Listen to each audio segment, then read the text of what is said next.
请问，若是讲到普龙宫的人，咱会用一句俗语叫做“食饭用碗公”，啊，后一句是啥物咧 ？A. 做工课碰红中 ；B. 做工课闪西风 ；C. 做工课袂连宗。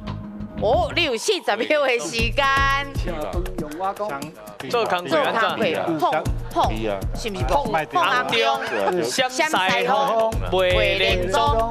食饭用瓦工，做工课闪西风。你大家念拢嘛顺，拢嘛顺啊。啊，为什么是西风？刮西风，他就不想工作啊。哦，好，不爱做事的，不能这咱问定定不爱做事的人，不爱做事的人意思。哦，升级。是，好来，你的答案是做工课闪西风。好，咱来看一下，做工课闪西风对唔对？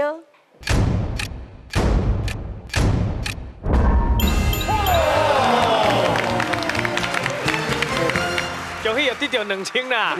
哎，哥哥有话要甲妹妹讲呀？妹妹，你要讲啥？你要讲啥？我甲你讲一件代志。哈哈哈。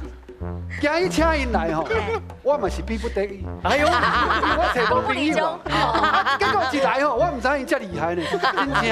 大家所以讲，即嘛这种朋友爱好啊交啊啦，嘿，甲放在心肝内啊啦。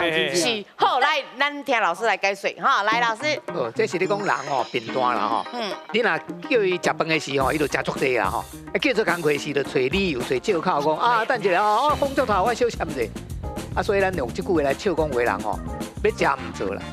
啊，就这句俗语就是咧讲这个意思。